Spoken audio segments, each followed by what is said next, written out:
Hey guys, Desolate Magic here, and you already know what's up. It's the Mark Rosewater official, unofficial teaser thing where he gives us half-truths and previews and other alarming facts and stuff right before spoiler season starts. So let's jump into his blog post and see how bad Brothers War is going to be outside of the lore. Just saying, when they usually really nail the lore, they really don't nail the rest. Oh, by the way, doesn't deserve its own video, but he said that we're more likely than not to see an Origins too. So that's kind of cool. I mean, you guys know I love Origins. I love Landfall. I thought it was great. But that's just because the standard meta was good. Honestly, the set wasn't anything special. But I made a lot of money investing in cards that people thought weren't very good that I held for a little bit. And, you know, might have some nostalgia glasses on, but it was a good time. So that'd be cool, but let's jump into these for now. So he says, first up, here are some things you can expect. 1, over 10 legendary human artificers. I'd almost be more surprised if that wasn't the case. But will we see Artificer Tribal? My guess is at 10, no, but he said human. I don't know who else noteworthy lives there, and I don't think the dragons are making nothing, but, you know, hey, interesting. Secondly, we've got another card with End the Turn. Oh, and that's not like some mundane part of a sentence, okay? There is an effect called End the Turn, and it is amazing. All spells on the stack not just get countered, I think they go to exile? I might be wrong, maybe they just get countered. All effects end, if you have over 8 cards in your hand, you're ditching them, or over 7 as well. Totally said that wrong. It's a counter spell with a little bit extra sprinkled on top. I love it. Boy, how many entries do you think it's going to take before he completely ruins the set? I know last time it was about 3 in. And the card did end up being crap. Who'd have thought? So next up, okay, we've got a command with X in its mana cost. Now, I think it means command card, so like, you know, Kolaghan's command. So a highly modal spell similar to a charm, I guess you would say. But it's got X, and then I guess all 4 of the modes would have X? That is, like, really interesting. Potentially overpowered, but it just on the surface sounds really neat. So number 4, this is usually where it falls apart. A spell that mimics an element of the effect of a creature that was originally printed with the picture of a world champion on it. Boy, there are not many with official world champions pictures put in the art. It's got to be like, what, 2 or 3? I think the rest were like contest winners or something. I could be way off. Maybe it's a dozen, but like, I don't know. All it says is it mimics an element of the effect of a creature with that in its art. Okay, honestly, that could mean just about anything, so let's just move on. So, a Teferi, oh, I already hate it. We knew it, and I already hate it. A Teferi with a new way to gain loyalty counters. Oh, I bet it's for every counter spell, or for every spell that's countered. I bet you that's it. I hope he dies. I sincerely hope he drops dead in the storyline. Next up, equipment with Equip Soldier. Oh. So you know it's powerful. That is basically like a limiting downside. So they don't put a limiting downside to offset the power of a card unless the power is there in the first place. So whatever this is, it's going to be really good. But it could just be some like medium quality kind of okay equipment.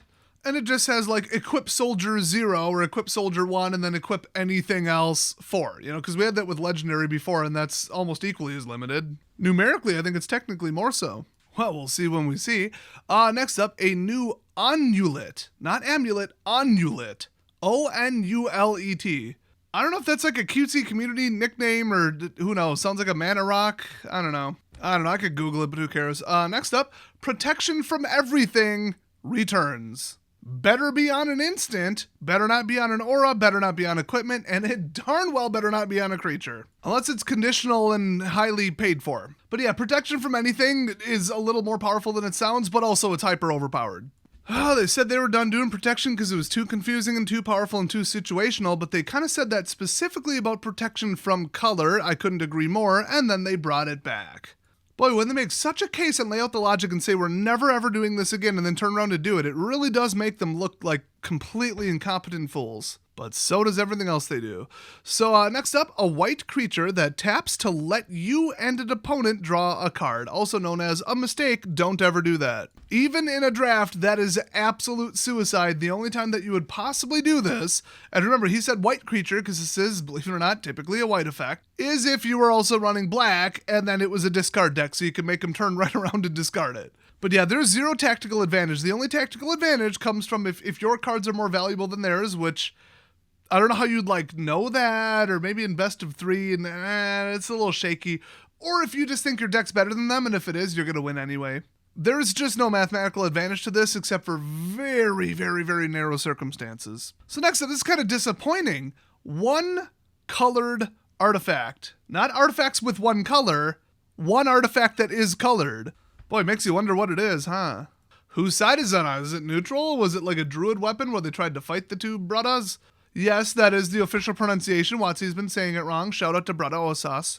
Wakanda forever, and shout out to Harambe. And that's it for that list, but we've got some rules text that will be showing up on cards. Number 1, create a tapped Power Stone token for each creature you control. That's probably followed by then blow them up. Or like maybe, I don't know, he said period. That might be a typo. So I guess it wouldn't then say that is an artificer in addition to its other types or something.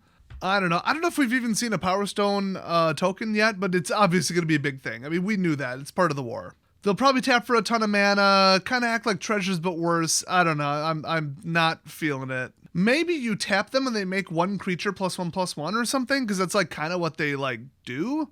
Maybe you tap them, sack them, and draw a card. It's like a treasure, but for cards. That would actually be a lot more fair than treasures, kind of. It would still be a disaster. I don't know. Whatever they do with them, they're probably going to be terrible.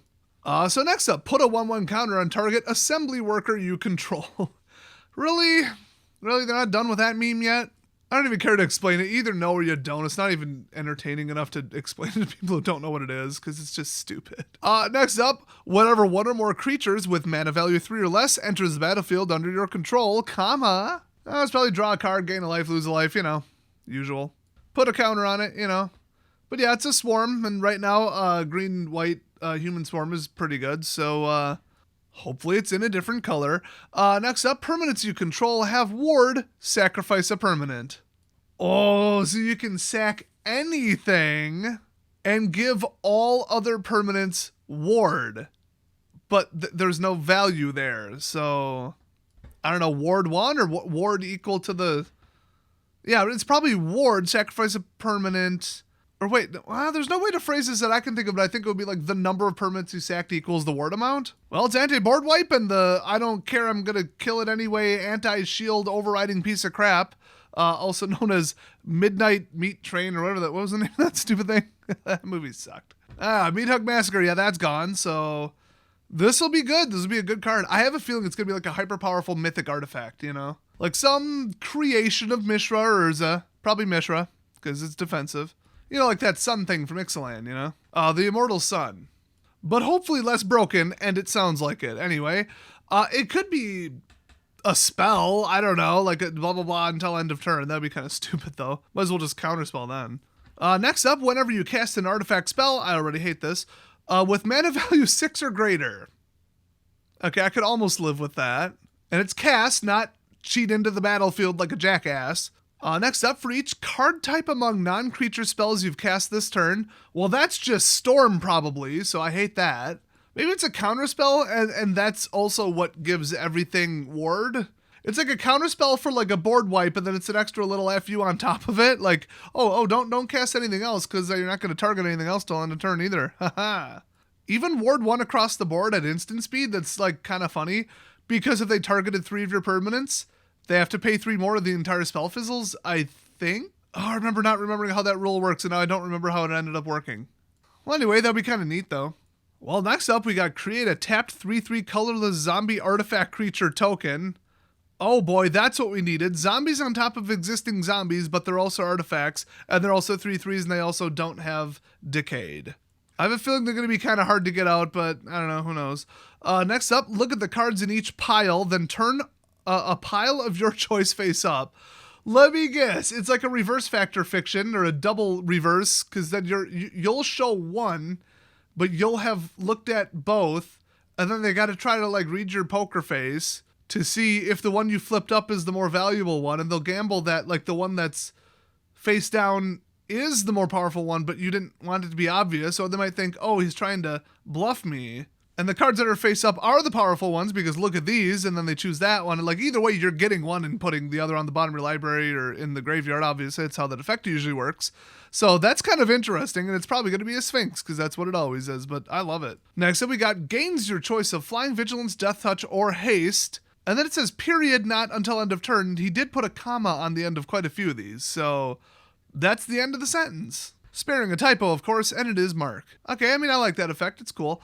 Next up, whenever you cast a beast or bird creature spell, well, that's the druids trying to stop the war. Stupid anti-war hippies. Oh, let's save the trees with the power of 1/1 bird tokens. Urza just comes up, carves the tree into a baseball bat, and beats him in the face with it. It is a better use of the trees. And then finally, here are some of the creature type lines in the set. Artifact creature ape, yes, return to Robomonkey.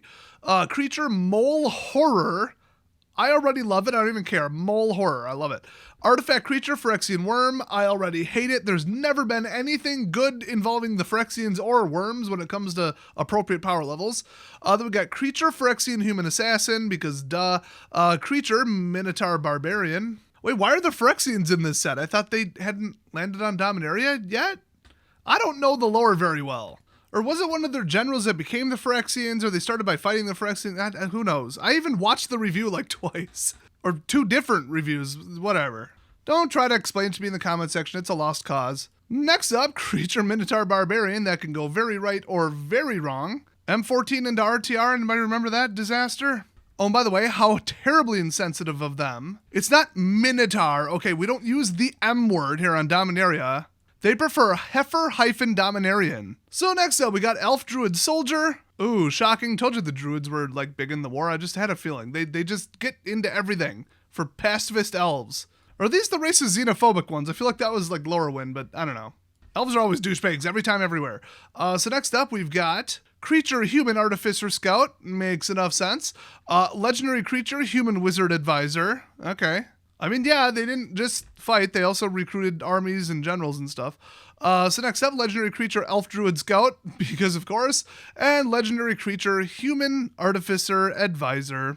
Kind of went thoroughly predictable and vanilla at the end there. Well, let me know if you're excited for this, and if you are you excited about the lore, the cards, slash like the effect on standard, the draft, or just anything about the actual product, or both, or neither? Let me know down in the comment section. If you missed my last video, I did a rare double upload today, so don't miss it, and I'll see you guys next video.